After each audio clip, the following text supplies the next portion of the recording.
Hey guys, I'm Bond and welcome to Performance Cars. First off, I want to say a big thank you to all of you guys who sent me those lovely messages last week. They were really inspiring. So today I want to speak to you guys about why I have purchased this Civic Type R EK9. Well, first off, you guys know that this is the first Civic to ever hold the Type R badge. It was only sold in Japan, so it makes it quite rare. I have been after one myself for quite some time, and although this is a 1.6 litre engine, just listen to the engine go.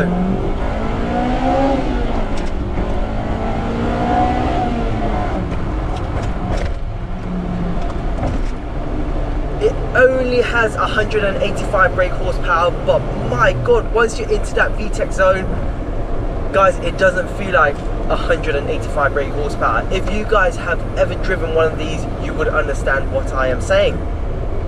So if you guys remember, I used to have a blue Integra Type R DC5. Now don't get me wrong, that car is great. The driving position was amazing. The K28 engine, superb. And with a GRUP-M intake, oh, the VTEC crossover noise was just amazing.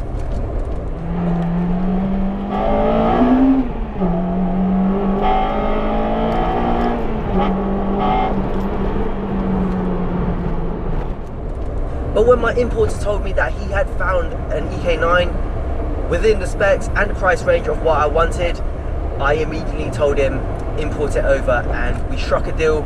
I part exchanged the DC5 in, and here I am with the EK9. The mileage on this EK9 is pretty high in terms of what I would usually go for. So we have 154,000 kilometers. That works out to be under 100,000 miles. But whoever owned this in Japan, whether it was a gentleman or a woman, they did a great job. The seats are fantastic. The car itself is great. I can't complain too much about it. There are a few niggly bits like the Type R badges, the red Honda badges. Those have, well, they do need replacing. They're losing its color, it's fading, and it just doesn't look too great. But getting a set from Honda, my gosh, we are looking about 80 UK pounds. That is a lot for 2 stickers.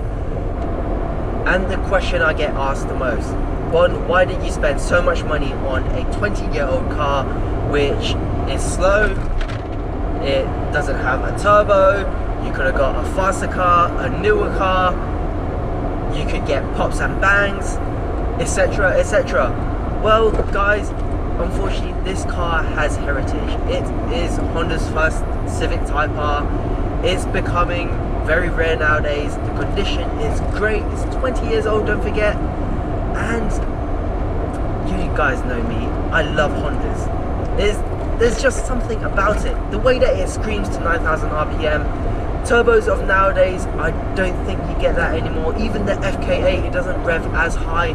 It's faster, don't get me wrong, but is it as rewarding? Is it, how should I say it, driver orientated? So we don't have the stability assist, we don't get the traction controls. All we get is a steering wheel, the pedals, a proper manual 5-speed gearbox with an LSD, and this thing is actually really rewarding to drive on the limit. So guys, I have to talk about the engine. Now this code name is B16B. Honda loves their codes, and it's not the usual B16As that you might find in normal Civics or the B18s that you might find in Integras.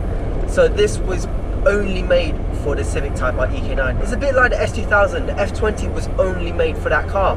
So it makes it a bit more special, and of course a lot of people have been converting these EK9s with either downgrading to B16s for some reason or upgrading them to B18s or even K20s. So I didn't want any of that as well. I wanted to keep it a genuine standard Civic Type R EK9.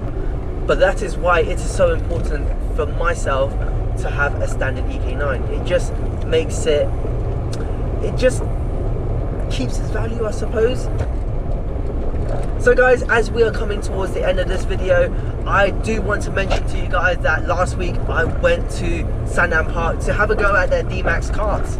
Now, I did manage to smash their lap record. I did a sub 45 second, which is, as you guys can tell from this leaderboard, it's a lot faster than some of these famous drivers. So I think I did pretty well there. I did post it on my Instagram if you guys saw it, but if you haven't, then the times are there. So I hope you guys enjoyed this video. Don't forget to subscribe and hit the bell notification for future videos. And next week I will be showing you another car that I've purchased. It's actually quite similar to this one, but you know what, I'll leave you guys waiting till next week. Thanks and see ya.